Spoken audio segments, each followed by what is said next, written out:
গত এপ্রিল 2026-এ বাংলাদেশে রেমিট্যান্স প্রবাহ আবারও শক্তিশালী অবস্থায় এসেছে। বাংলাদেশ ব্যাংকের তথ্য অনুসারে প্রবাসীরা দেশে পাঠিয়েছেন প্রায় $3.13 বিলিয়ন, যা গত বছরের একই সময়ের তুলনায় প্রায় 13.6% বেশি। তো জুলাই-এপ্রিল অর্থবছরে মোট রেমিট্যান্স দাঁড়িয়েছে $29.33 বিলিয়ন, যা গত বছরের তুলনায় প্রায় 20% বেশি। এপ্রিল 2025-এর তুলনায় এপ্রিল 2026-এ বছরওয়ারি বৃদ্ধি প্রায় 13.6%। এছাড়াও 2025-26 অর্থবছরে জুলাই থেকে এপ্রিল পর্যন্ত মোট $29.33 বিলিয়ন বাংলাদেশে এসেছে, যা গত বছর ছিল $24.53 বিলিয়ন। শুধুমাত্র 2026-এর মার্চেই বাংলাদেশে $3.75 বিলিয়ন এসেছে, যা দেশের ইতিহাসে সর্বোচ্চ মাসিক প্রবাহ। বর্তমানে বাংলাদেশের সবথেকে বড় উৎস হচ্ছে সৌদি আরব। গত অর্থ বছরের তুলনায় এবার প্রবাহে প্রায় 43% বৃদ্ধি পেয়েছে। যুক্তরাষ্ট্র গত বছর শীর্ষে থাকলেও এবার সৌদি আরব তাকে পেছনে ফেলেছে। সংযুক্ত আরব আমিরাত ধারাবাহিকভাবে শীর্ষ 3-এ রয়েছে। যুক্তরাজ্য দীর্ঘদিনের প্রবাসী সম্প্রদায় থেকে একটি স্থিতিশীল প্রবাহ পাচ্ছে।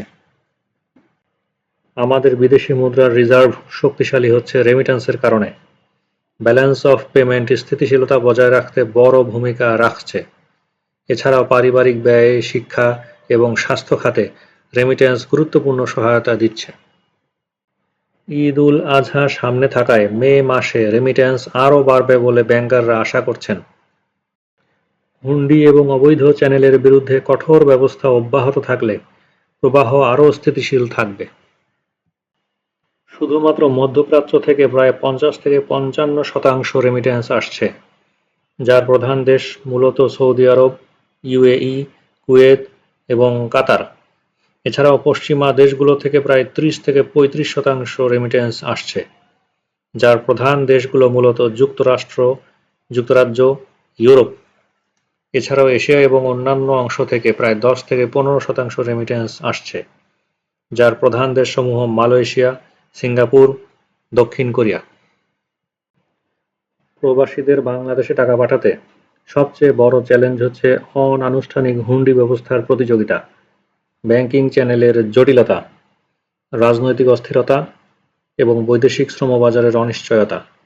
এই সব কারণে অনেক সময় রেমিট্যান্স আনুষ্ঠানিক পথে পাঠানো কঠিন হয়ে পড়ে। হুন্ডি ব্যবস্থার মাধ্যমে টাকা পাঠানো দ্রুত এবং সহজ হলেও এটি অবৈধ। অনেক প্রবাসী কম খরচ এবং ভালো বিনিময় হার পাওয়ার জন্য হুন্ডি ব্যবহার করেন। এর ফলে আনুষ্ঠানিক রেমিট্যান্স প্রবাহ কমে যায়।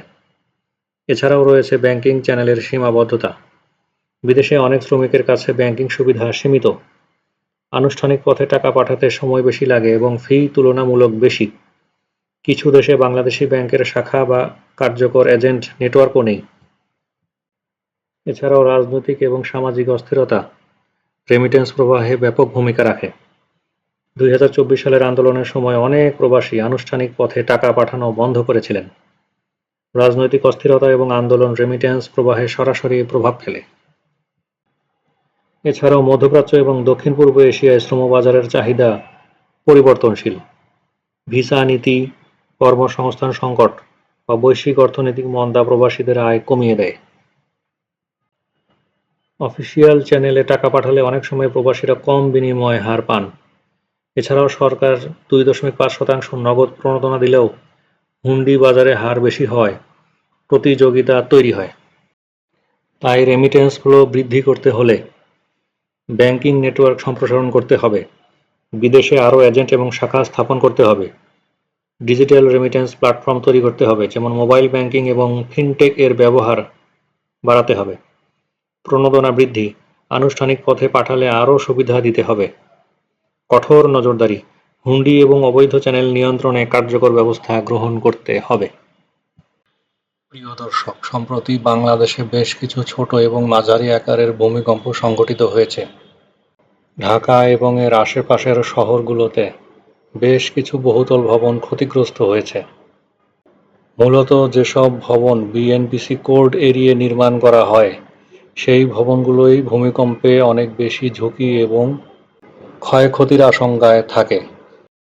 তাই ভবন নির্মাণের পূর্বে কোড ভিত্তিক ভূমিকম্প সহনশীল নকশার জন্য ডেসক্রিপশন বক্সে দেখানো নাম্বারে যোগাযোগ করুন।